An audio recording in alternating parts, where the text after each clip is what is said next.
How to enable always force push in Git using the codex. So hey guys, welcome to this tutorial. In this tutorial I'll show you how you can enable force push for your Git commands in codex. So to do that, first navigate to the settings of your codex application. Now from here again click onto the settings, or alternatively you can press the control and the comma buttons. Now within the settings, go to your Git settings by clicking onto this Git option, and within the Git you can see this particular setting which says always force Git. So this will use the force with release when pushing from codex so that you do not run into escalations or any privilege errors.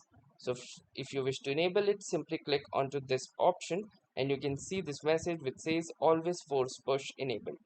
So that's how easily you can enable the always force push for your Git in codex. So that was all for this tutorial. Thanks for watching and have a nice day.